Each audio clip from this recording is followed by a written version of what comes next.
Hola, ¿qué tal? Bienvenidos a esta nueva edición de podcast de CONAREC. En esta oportunidad estamos con Ernesto Pertús, yo soy Liliana Álvarez, somos residentes de cardiología de la ciudad de Buenos Aires y en esta oportunidad vamos a hablar de lo que es el ECMO.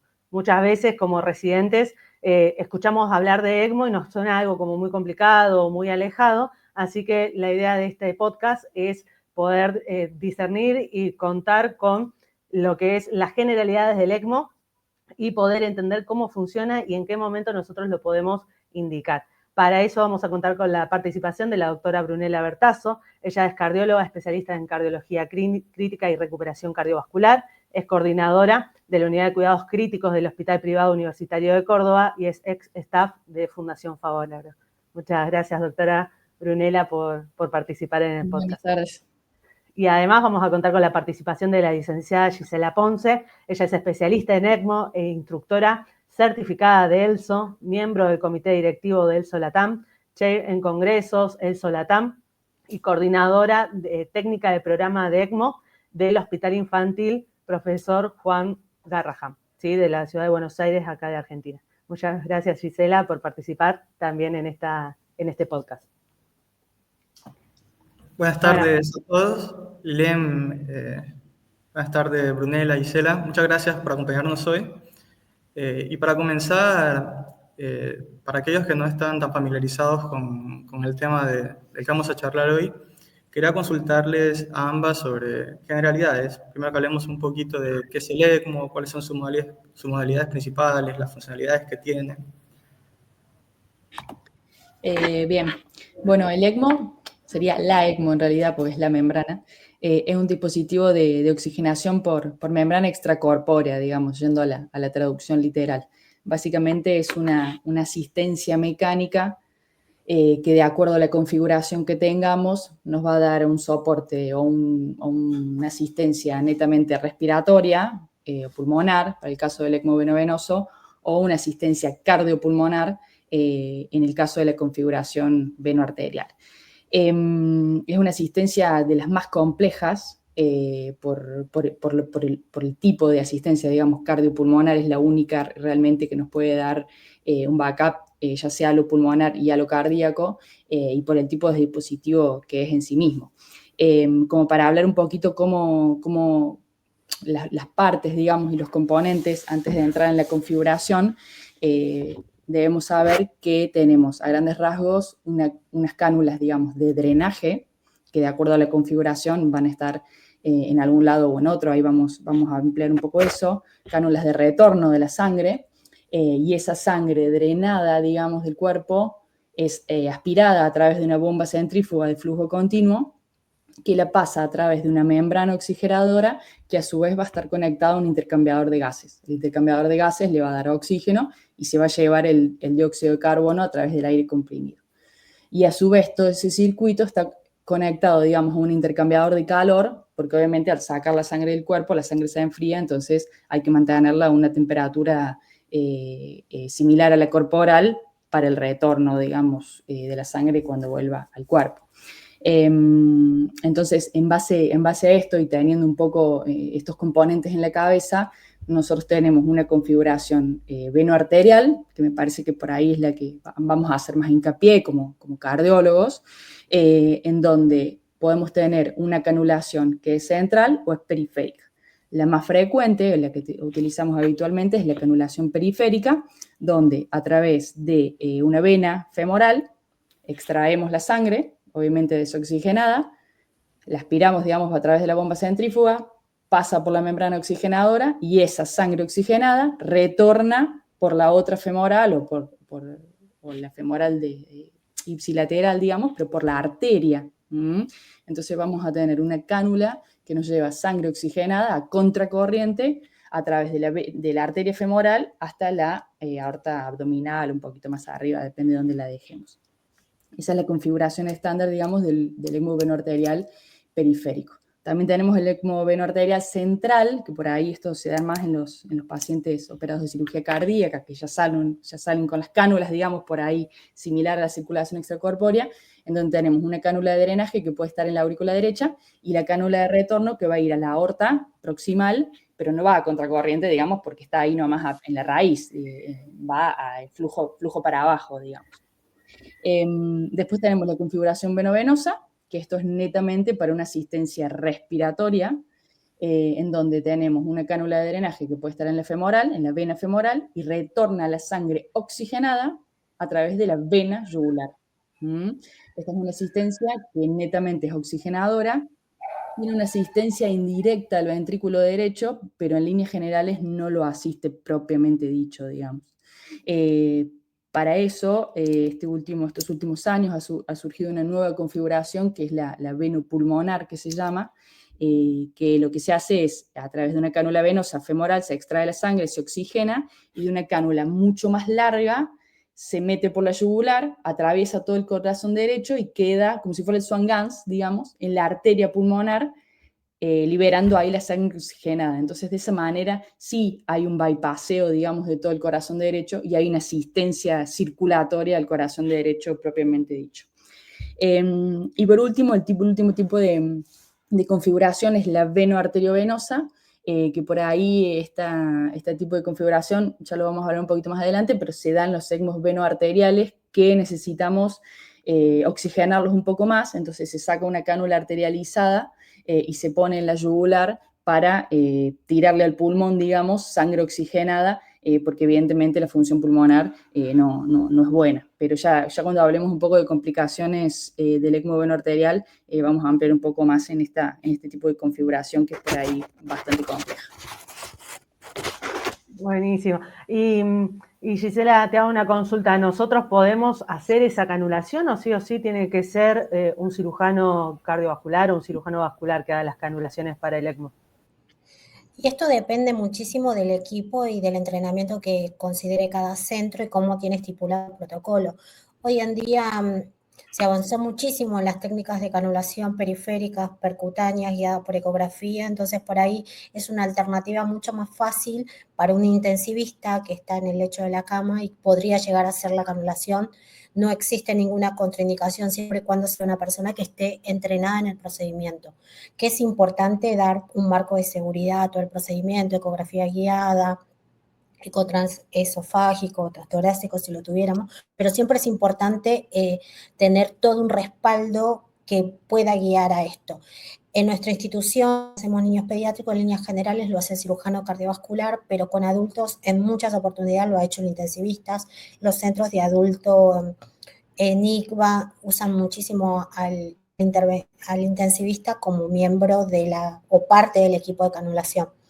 En mi experiencia personal, nosotros nos entrenamos en niños o en canulación periférica, pero para ya casi un niño por arriba de los 50 kilos, no para más chiquito. Siempre contamos con el respaldo del cirujano cardiovascular. Perfecto, siempre es importante el cirujano por sobre todo las complicaciones que puede surgir, considerando que son cánulas de un frenchaje bastante importante. Sí, tal cual. Bien.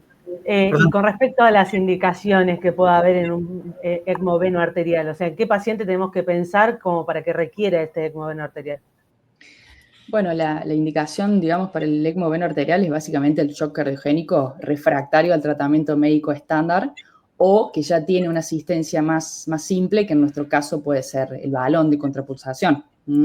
En otros países por ahí que tienen acceso al Impela y demás, puede ser, digamos, además del tratamiento médico, el balón o el Impela. En nuestro caso no tenemos, no sé en los pediátricos, no sé ahí en el Garraham si tienen experiencia, pero al menos en adultos no es una opción, digamos. Entonces, ese paciente que está yocado, que está en una SCAI C, que está en un Intermax 3 o 2, y que pese a altas dosis de inotrópicos, de vasopresores, la hipoperfusión avanza y por ende las fallas orgánicas avanzan, entonces es importante avanzar en una asistencia, que a veces puede bastar con el balón y como en muchos casos no es suficiente, porque la asistencia propiamente dicha circulatoria del balón es muy baja, es necesario escalar, digamos, a una asistencia con ECMO venoarterial. Habitualmente el paciente ideal es el que está en un SCAI-D o un Intermax 2 o 3. En el caso del SCAI-E o el Intermax 1, se dice en general que cuando vamos a asistir a ese paciente estamos llegando un poco tarde, porque la verdad es que las fallas orgánicas ya están establecidas y en progresión. Pero como todo esto, digamos que al final, si bien hay guías y recomendaciones, termina mucho siendo la experiencia del centro.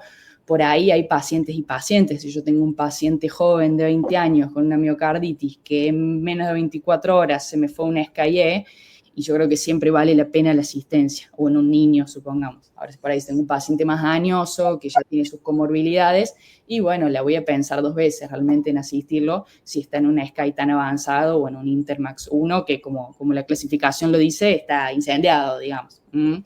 Pero todo es discutible en cuanto a la escala del shock.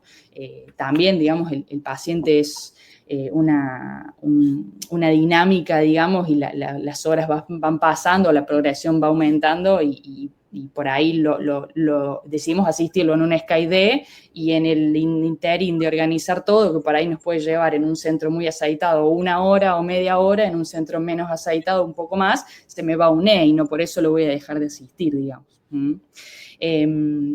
Lo importante, digamos, de la asistencia con ECMO veno arterial en el shock cardiogénico es justamente restaurar esta hipoperfusión sistémica que viene mantenida, digamos, a través de diferentes causas, no importa la causa que lo llevó al shock.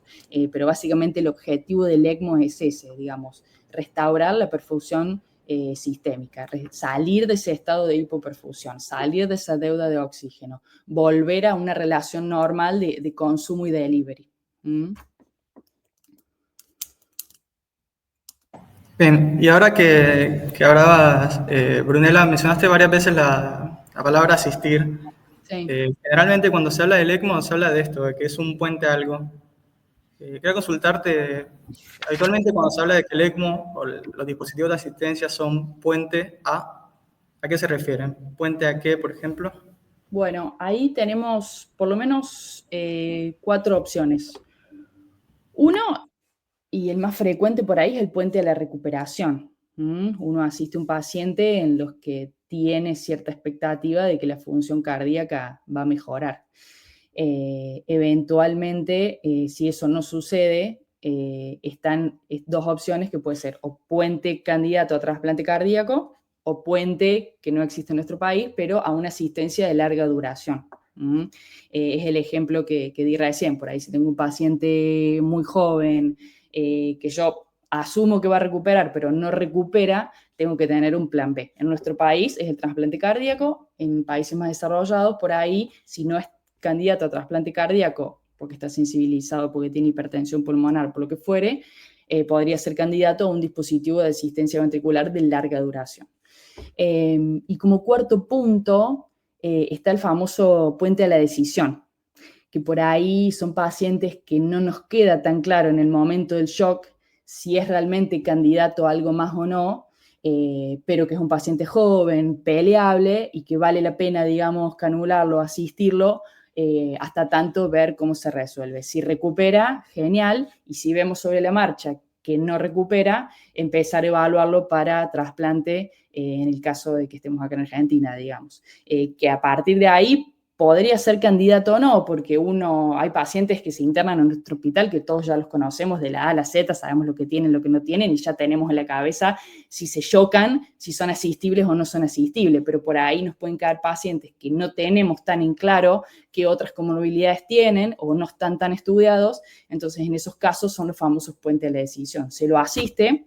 Si no recupera, en el mientras tanto se evalúa más en profundidad a ver si es candidato a trasplante, que si es candidato, genial, porque hay una salida, y si no es candidato y no recupera, ya entramos en esa disyuntiva ética y moral de declarar la futilidad del ECMO, que bueno, es muy complejo. Claro, justo la segunda parte de la pregunta iba orientada hacia lo último que mencionas, este tema del puente a la decisión. Porque entiendo que lo ideal sería definir el puente, o sea, definir el objetivo terapéutico antes de la implantación del ECMO y no como implantarlo e ir decidiendo sobre la marcha. ¿Qué tan frecuentemente les ocurre esto de implantarlo como puente de decisión? De implantarlo y después ver si capaz se hizo de forma fútil.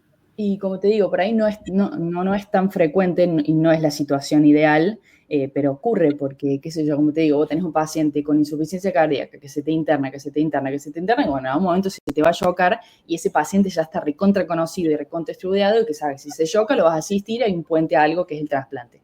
Pero por ahí te cae un paciente de 50 años, más o menos sano, que tuvo un paro presenciado, que no sabes qué pasó, que lo canulaste en paro, que no es viable de recuperación porque ves que no va a funcionar o que tiene una causa que no es reversible. Y bueno, en el mientras tanto lo estudias y evaluas, digamos, a ver si es factible trasplantarlo o no. Quizás sí, quizás no. Ahora me decís, es un paciente mucho más añoso, de casi 70 años, que ya tiene sus comorbilidades. Y bueno, en esos casos el puente de la decisión no es tan viable, digamos. El puente de la decisión se da sobre todo en los pacientes jóvenes, peleables o que eventualmente vos sabés, más allá de que no fuiste a pesquisar específicamente si es candidato o no, a grosso modo vos sabés que podrías ser candidato. No es lo habitual, pero cada tanto ocurre y bueno, y hay que jugársela. Ahí juega mucho la experiencia del centro. Sí, creo que es muy difícil el hecho de la decisión, sobre todo de cuándo poner el ECMO y después qué vas a hacer después, o sea, qué decisión vas a tomar con el ECMO. En el mundo pediátrico, ¿es tan difícil también la toma de decisiones o eso se hace muchísimo más rápido? Es difícil la toma de la decisión y por ahí la toma de la decisión de esto, del puente a la decisión, es lo más complicado. Nosotros por ahí sí tenemos muy estipulado en nuestro protocolo cuáles sí serían los pacientes candidatos a asistencia. En el caso de los pacientes que ya tenemos estudiados por miocardiopatías, que pueden ser puente a trasplantes, sí tenemos en cuenta de que sean pacientes que estén en un peso por arriba de 20 kilos, porque tienen muchísimas oportunidades. Si tenemos un paciente menor a ese peso con sospecha de miocarditis, miocardiopatía, quizás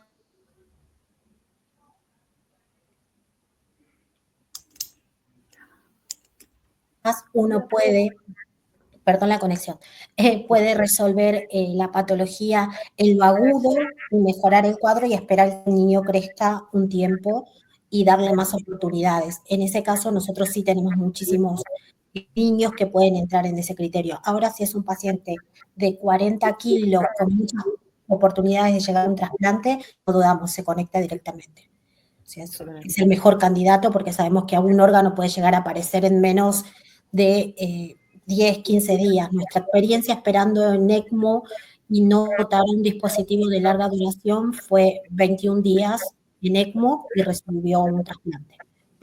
Hablamos de pesos de 45 a 50 kilos. Sí, también con respecto al puente de la decisión, digamos, en esas charlas previas a la canulación, siempre hay que tener en cuenta, obviamente, lo inicial es, además de que si es un shock cardiogénico, digamos, que es potencialmente asistible, primero que no tenga ninguna contraindicación de base, digamos, eso como obvio, porque ya te descarta, digamos, la asistencia. Pero una vez que se asiste, también está el tema de calcularle el score, el safe score, ¿no? Que por ahí nos ayuda mucho como para saber en qué rango de pacientes estamos. Con respecto a las contraindicaciones, que ese sería el paso previo, digamos, que las nombro rápidamente, que una es pocas probabilidades de recuperación, por ejemplo, un infarto extenso o de varios vasos y que no es posible de recuperación, por más que yo lo asista, digamos, y si la revascularización no es factible, ese corazón no se va a recuperar. En cambio, por ahí una miocarditis, una mioperiparto, sí tiene mucho más chance de recuperación. Que tenga poca expectativa de vida, un paciente que ya viene con una enfermedad de larga data, que haya empezado a desarrollar una demencia, que venga con un Parkinson, que venga desarrollando una falla renal. Después tenemos contraindicaciones más técnicas, como por ejemplo la insuficiencia aórtica severa, moderada severa, para el caso de las canulaciones periféricas, que tenga enfermedad vascular periférica severa, que esté disecado, los pacientes disecados por lo general no se asisten, que tenga enfermedad hepática avanzada o enfermedad neurológica avanzada, qué sé yo, un posparo que quedó con anoxia. Ese es un paciente que obviamente no es candidato a la asistencia porque más allá de la función cardíaca, probablemente no tengamos función neurológica, entonces no tiene ningún sentido. Y la edad, que es un punto no menor, La edad, digamos, per se no es una contraindicación, pero bueno, acá es donde entramos en juego como puente a qué va a ser en base a la edad que tenga y al score también que tenga. El SAVE Score, este es un score que desarrolló la ELSO, que está muy bueno, que te predice, digamos, te clasifica de acuerdo a los antecedentes, digamos, en 5 clases, del 1 al 5, la sobrevida que tiene. Si ahí se ve en pantalla, por ejemplo, un clase 1 que tiene un 75% de supervivencia. Un clase 5 tiene un 18% de supervivencia. Ahora, yo tengo un paciente que no lo conozco demasiado, que va a ser puente a la decisión, pero que tengo un score del 75% de sobrevida, y bueno, obviamente que vale la pena entrar en esa asistencia y en el puente a la decisión y evaluar en el camino a ver para dónde va. Y lo mismo la situación totalmente opuesta. Si tengo un paciente joven de 18, 20 años, por más que tenga un score de 5, digamos, con una sobrevida del 18%, siempre vale la pena asistirlo y pelearla, digamos, porque 18% es 18%, no es 0. Sí. Sí, sí, y el tiempo de oro, viste, siempre se habla, por ejemplo, en trasplante, la ventana de oro para decidir el trasplante cardíaco. Esta ventana de oro para el ECMO, o sea, ¿cómo la podemos definir? O si existe también. Y bueno, es un poco más complejo. Viste que ahora este año, no sé si vieron, pero salió un consenso de shock cardiogénico de la American Heart, que está bueno, de paso el chivo para que lo lean porque está bueno, te habla de la hora de oro, primero del shock cardiogénico, ¿no? De una vez identificado el shock cardiogénico, que vos tenés esa hora, que es una hora, no solamente para identificarlo y llevarlo, digamos, hacia una causa tratable, más definitiva, y en el mientras tanto darle el soporte médico que necesite. En el caso del ECMO se habla de unas 6 a 24 horas, pero eso es muy variable, digamos, porque, qué sé yo, capaz que vos tenés un paciente chocado hace 48 horas y la progresión es mucho más lenta e insidiosa y la decisión no es tan simple que vos la puedas tomar en 6 horas. Y por ahí tenés un paciente que se te incendia en 2 horas y a la tercera hora ya está canulado. Pero habitualmente, una vez establecida la progresión del shock, ese cambio de un SCAI C a un D o un E inicial, no deberían pasar más de 24 horas en decidir la asistencia y en efectivizarla. Perfecto. Mientras antes, mejor, por supuesto. Sí, justo con Lilen, cuando estábamos hablando de este tema, hablábamos de eso, que me parece que por ahí el punto más crítico es decidir cuándo implantarlo, ¿no? Sobre todo para no llegar tarde. Y bueno, para continuar, quería preguntarle a Gisela, el tema de las redes de derivación y de gestión en el país, si tienes idea de actualmente cómo están esas redes de derivación acá en Argentina para los pacientes que requieren ECMO. En Argentina el tema de las redes es un poquito complejo por el tema de la salud pública y la salud privada. Muchas veces la salud privada no contempla este tipo de tratamiento en todos los centros y no son muchos los centros que hacen. Si bien en el último registro que tenemos de ELSO hay 14 centros en Argentina que hacen ECMO, solamente reportan sus registros 4 centros. Y la verdad que el reporte es muy importante para saber los resultados de cada centro y saber cuál es la casuística. No es lo mismo poner un ECMO y dejar de hacer ECMO y volver a tener un paciente y tener las mismas dudas que el primer día, que tener un programa establecido donde los criterios de inclusión, selección y exclusión de pacientes ya están definidos. Y eso es muy importante cuando uno va a pensar en poner un ECMO y también para saber cuál es nuestra red de ayuda. Si uno es un centro que registra, que tiene reportes, está hablando de cuidados y de calidad en la atención y de equipos que están entrenados y armados para este tipo de terapia. Entonces, en el mundo de la pediatría hay 3 centros que hacen ECMO y solamente 2 registran. Registra el hospital, bueno, ahora registran 3.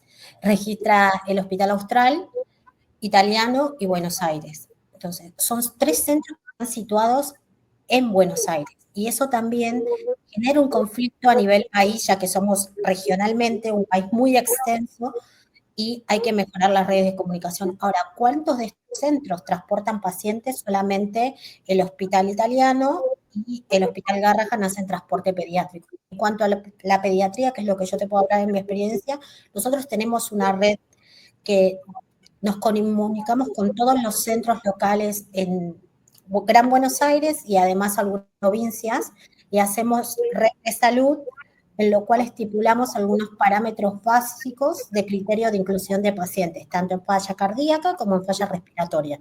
Entonces, si el paciente entra en un scoring para ser transportado o que requiera ECMO, se comunican con nosotros, nosotros hacemos la primera comunicación, evaluamos al paciente primero vía Zoom o alguna plataforma y vemos y consideramos si es candidato o no a ser conectado a la terapia y traerlo hacia el hospital. Pero son pocos los centros que ofrecen esta posibilidad a nivel país. No sé si en Córdoba están haciendo transporte, me parece que todavía no. Sí, nosotros sí. Okay. Pero es cierto lo que vos decís, digamos, en nuestro país que tenemos doble sistema de salud, digamos, el público que va por un lado y el privado que va por el otro, la verdad que es muy complejo. Primero porque no hay un amalgamamiento entre lo privado y lo público. El que es público, el que es privado, y a su vez dentro de lo privado hay tanta variabilidad de coberturas, de obras sociales, de asociaciones por ahí entre obras sociales, entre provincias, que la verdad, a los fines prácticos, en el interior del país al menos, termina siendo como que cada centro va haciendo sus microconexiones y sus propios, digamos, vínculos, muy, muy artesanal, digamos, qué sé yo, ponele, nosotros en el hospital tenemos muy, muy aceitado las derivaciones con La Rioja, con Catamarca, con Santiago, pero bueno, el sur, por ejemplo, está muy desprovisto de eso. El sur por ahí se vincula más con Buenos Aires, pero la verdad es que no hay una red nacional como tal en donde esto se haga en tiempo y en forma. Imagínate que, no sé, por ahí se choca un paciente en Salta y primero identificar el shock, segundo empezar a tratarlo. Una vez que se descompensa y no lo puedes asistir, empezar las negociaciones de manera personal y particular con quien conozcas, si es que conoces, y ahí la ventana de oro se te pasa, el paciente se incendia, y después está el tema de la cobertura, si te cubre la obra social o no te cubre la obra social. Claro. La verdad es muy complejo. Creo que parte de la decisión que hablábamos antes de cuándo poner el ECMO es también tener en cuenta cómo hacer la derivación para que eso ocurra, sobre todo en centros que no están preparados para eso y que necesitan derivar al paciente. Y creo que la mayoría de los residentes de cardiología trabajan en centros sin ECMO y sin este tipo de asistencia. Entonces es como importante ver a dónde nos podemos conectar cada uno de nosotros como para ofrecerle lo mejor al paciente y que se le brinde ese tipo de asistencia si es que tiene indicación. Sí, totalmente. La verdad es que es algo que no está resuelto a nivel país. Bueno, y la siguiente pregunta, se las extiendo a ambas, va orientada hacia una duda que tuve. Nosotros, yo soy residente del Hospital Peruano, no tenemos disponibilidad de esta asistencia, pero tuve la suerte de hacer la rotación de recuperación cardiovascular en la Fundación Favaloro, y ahí pude ver pacientes asistidos con diferentes tipos de asistencia, ¿no? Pero también con la ECMO. Y bien, una vez pasa lo que mencionábamos, ¿no? Se hace el diagnóstico, se hace el implante oportuno, después surge que el paciente está asistido y te haces la pregunta de cómo lo sigo, qué parámetros debo monitorizar, tanto clínicos como paraclínicos, los ajustes del dispositivo. Quería consultarles un poquito sobre eso, como una vez ya está implantado el dispositivo, ¿qué parámetros debo tener en cuenta? ¿Qué debo seguir? ¿Qué no me puedo olvidar? Bueno, hay un montón de cosas, por ahí centrándonos un poco más en lo clínico, hay cosas básicas que no pueden faltar, como es una línea arterial, sobre todo a nivel de miembro superior derecho, por las complicaciones, por ejemplo, del síndrome de Arlequín, saturómetro, por supuesto, y preferentemente en esa mano también, como para pesquisar esta complicación en tiempo y en forma. El catéter de Swan-Ganz inicialmente nos es práctico para evaluar las presiones de llenado, para evaluar la wedge y la PVC, primero como parte de valoración de la volemia y segundo, en el caso de la wedge, para también pesquisar a tiempo otra de las potenciales complicaciones que es la distensión del ventrículo izquierdo. En sí, el monitoreo de gasto cardíaco, sobre todo en asistencias iniciales, donde por ahí el flujo es más alto, la verdad es que no tiene mucho rédito, porque en realidad vos estás midiendo el remanente de gasto que pasa por el circuito cardiopulmonar, que quizás puede ser muy bajito cuando la asistencia es mayor, digamos, al gasto nativo. Sí es más práctico cuando entras en el proceso de weaning, como para ver cómo se va comportando tu gasto en base al descenso de flujo, digamos. La ventaja del Swan-Ganz en este caso también, sobre todo el Swan-Ganz, que es de monitorización permanente, el combo, digamos, es que puedes ver la saturación venosa permanentemente, que eso sí es práctico. Pero el gasto en sí mismo, al principio no, y después sí. Obviamente, ecocardiograma diario, porque por ahí hay ciertas complicaciones, como el paciente estaba bypaseado cardiopulmonarmente, que vos podés no verlas. Capaz que el paciente se te está taponando y vos no te diste cuenta, pues se te inestabilizó un poco, pensaste que estaba desprecargado, en realidad es que está juntando líquido en el pericardio, pero como estaba bypaseado el cardiopulmonar, la situación el circuito cardiopulmonar, puedes no pesquisarlo. Entonces es muy importante el eco diario para ir viendo todas esas cosas o esas potenciales complicaciones. Además de para ir valorando la función cardíaca y la respuesta por ahí al descenso de la asistencia, pensando siempre en el winning, digamos. Mientras menos días de running tenga el ECMO, menos complicaciones vamos a tener y mejor mortalidad, al revés, menor mortalidad, más supervivencia vamos a tener. Y después tenemos, por ejemplo, el NIRS, nosotros lo usamos bastante, que es para que te evalúa la saturación, digamos, venosa, en realidad es el grado de hiperemia o de isquemia. Lo usamos para los miembros inferiores, que van a estar canulados, y si el paciente está completamente dormido, para evaluar lo cerebral, que puede haber complicaciones neurológicas también y no darnos cuenta, y nos cambia totalmente el pronóstico. Un paciente asistido que hace un ACV hemorrágico masivo, obviamente ya deja de tener, empieza en esa etapa de futilidad, digamos, entonces hay que estar atento a las complicaciones que nos pueden cambiar el pronóstico.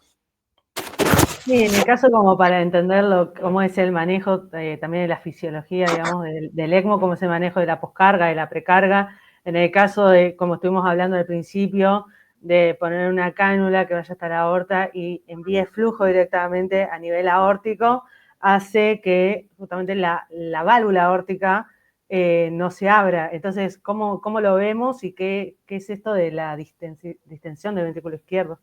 Sí, esa es una complicación que siempre hay que estar atento porque la verdad que lleva mucha morbilidad.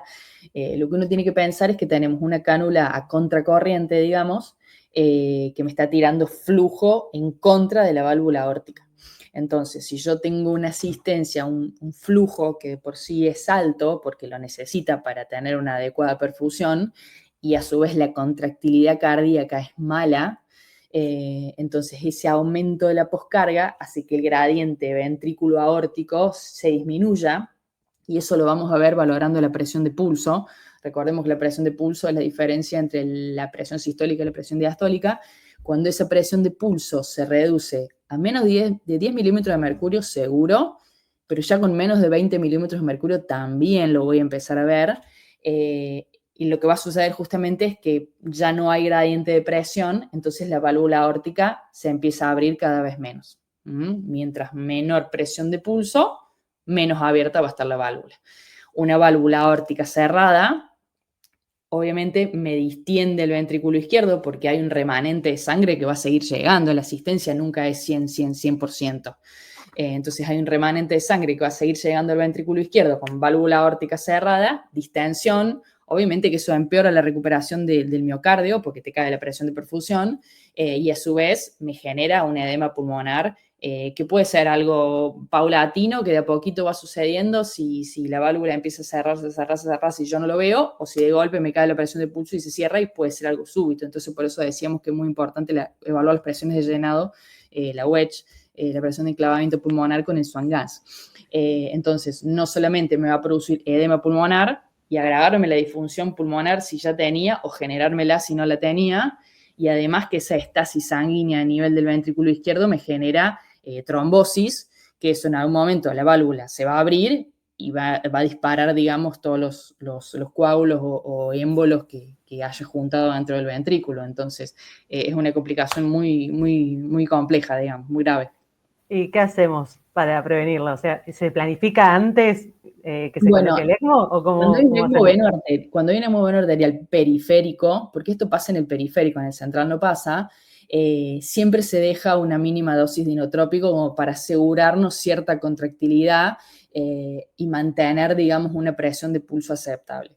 Después hay que ir jugando entre esa contractilidad que tenga el ventrículo y la presión de pulso que yo tenga en base al flujo que yo le doy.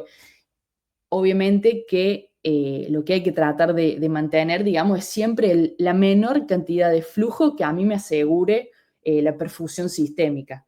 Si yo le tiro 5 litros y está bien perfundido, bueno, genial, pero pruebo a ver cómo está con 4, pruebo a ver cómo está con 3, porque mientras yo más flujo le tire, más va a aumentar la poscarga y más difícil le va a hacer al ventrículo, digamos, contrarrestar esa poscarga para poder abrir la válvula aórtica. Entonces, el inotrópico al menos en el periférico en los adultos, siempre va a una mínima dosis y evaluar siempre la presión de pulso, con qué presión de pulso arranco y cómo va esa tendencia a la presión de pulso.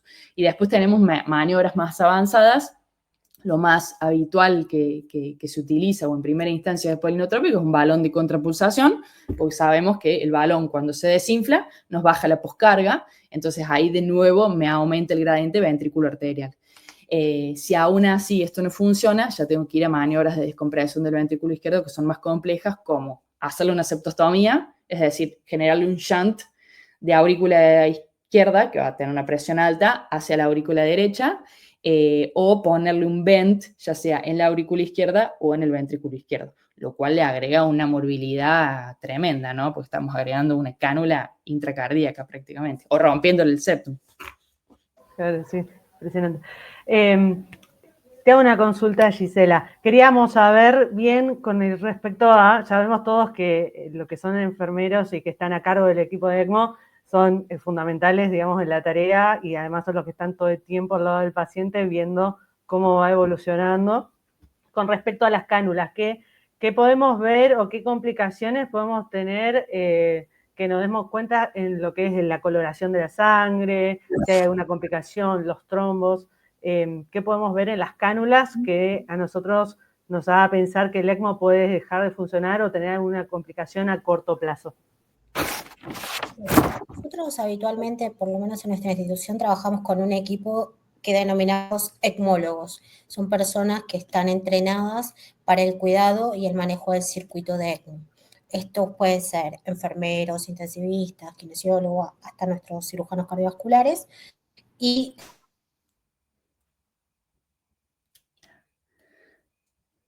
se le cortó, pero voy a aprovechar que se le cortó para agregarle los perfusionistas también. Los perfusionistas de la circulación extracorpórea, de las cirugías cardíacas. Ellos son un componente clave porque son los más expertos, digamos, en lo que es circulación extracorpórea, justamente dicho. exacto. ¿Se escucha? Sí, sí, perfecto.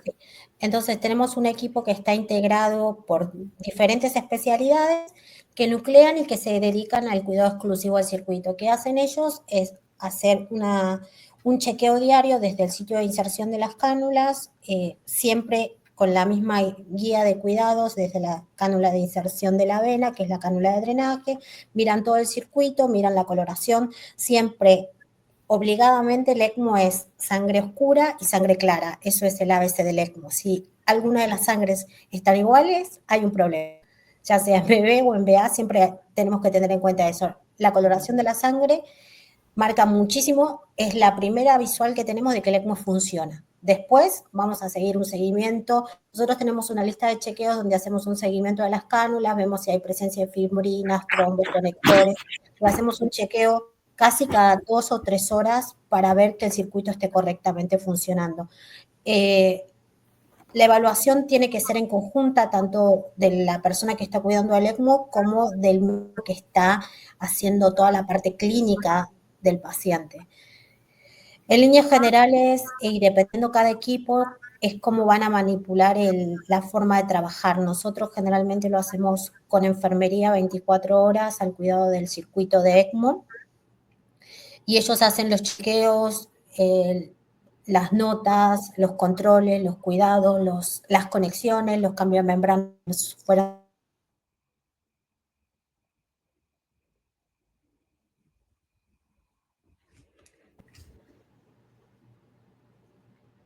igual tenemos una lista de chequeos donde van haciendo un seguimiento de lo que tienen que ir observando y detallando en cada control. Perfecto, buenísimo. Bueno, ¿quieres continuar? Bueno, para ir cerrando, queríamos preguntarles, está claro que para tener un mejor desempeño y manejo de este tipo de asistencia se necesita un entrenamiento especializado, sobre todo porque entiendo que se requiere manejar a un volumen significativo de pacientes para poder desarrollar algo de destreza. Entonces, quería consultarles a ambas qué opciones de formación tenemos si nos interesa seguirnos especializando, seguirnos formando o aprendiendo sobre la ECMO como dispositivo de asistencia y que nos contaran un poco de su experiencia personal, ambas. Bueno, me parece que Gisela es la idónea para esto, como representante de la ELSO. Bueno, yo trabajo en mi servicio desde que el inicio del programa del 2006 y la verdad que pasamos por diferentes etapas en la formación de un equipo multidisciplinario que pueda atender este tipo de pacientes. Eso estipula que el encargado del ECMO es un integrante del equipo. No importa la profesión en sí que uno tenga, puede ser el cardiólogo, el perfusionista, el enfermero, el intensivista, el terapista respiratorio. Lo que implica es que tiene que estar entrenado. Y entrenado no solamente en habilidades técnicas, sino también en habilidades técnicas para salvar una emergencia.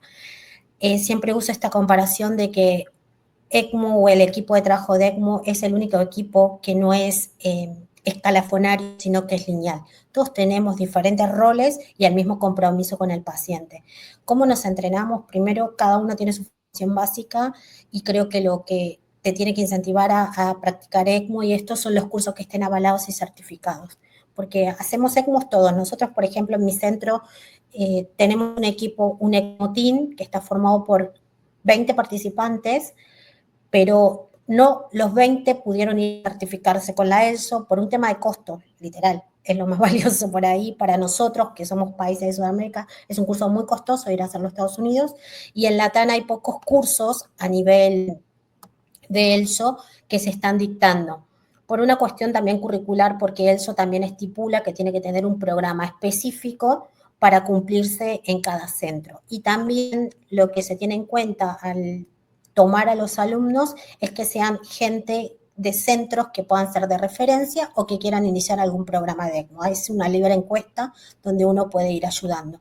Sí, son cursos de entrenamiento clínico, técnico y de simulación avanzada, donde se ven escenarios de baja complejidad, de alta complejidad y de simulación clínica con todos los casos que puedan pasar por los pacientes.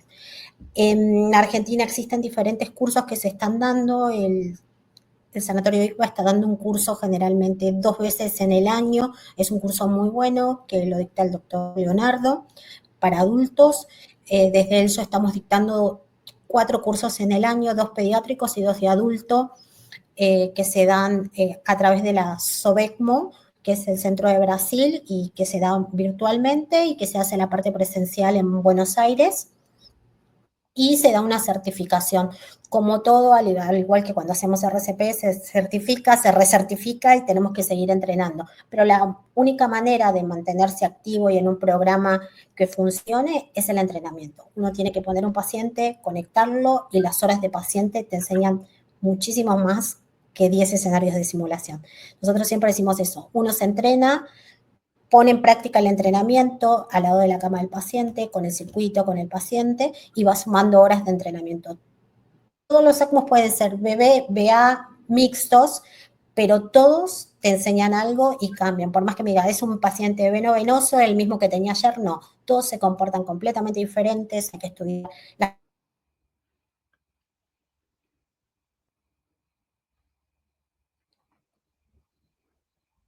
semanal y mensual con nuestros equipos, independientemente de tener o no un paciente en ECMO. La clave es entrenar, tocar, manipular, manejar y buscar centros que sean centros de referencia para unirse y decir, bueno, si uno tiene un paciente en ECMO, poder aprovechar la oportunidad y poder ir tomando la experiencia del centro y llevarla a los centros regionales. Es bueno comunicar, entender.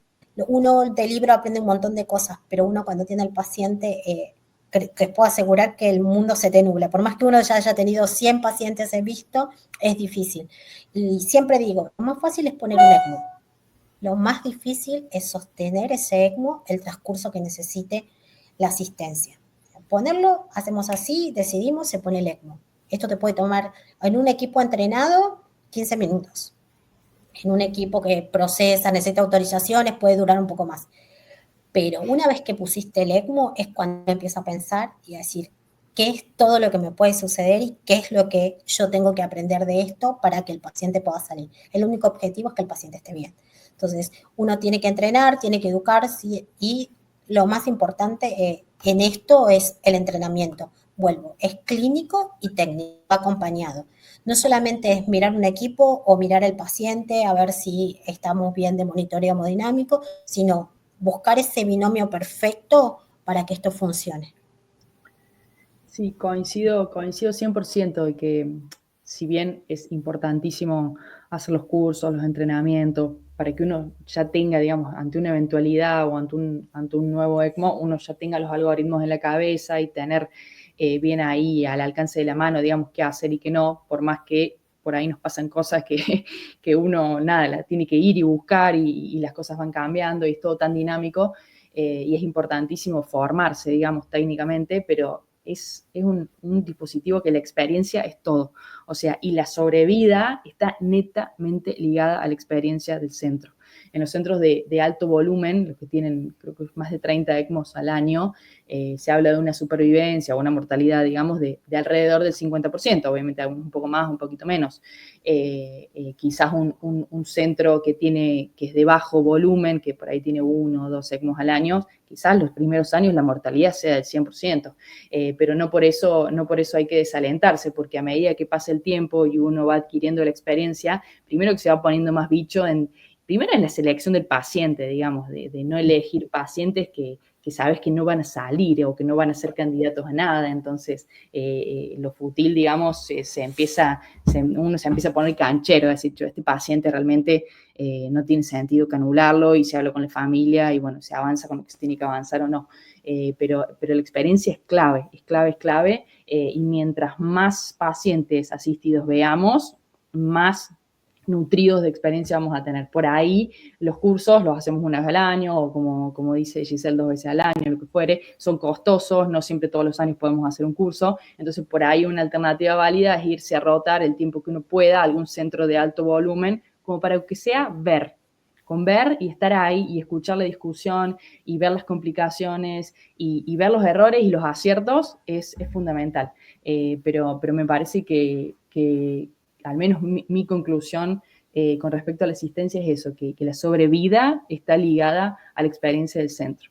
No hay que desalentarse, no es algo que suceda de la noche a la mañana, la curva de aprendizaje lleva muchos años, pero bueno, en pacientes que habitualmente se morirían, darle una sobrevida del 20% es una sobrevida del 20%, digamos, no es cero, entonces es totalmente que vale la pena, digamos.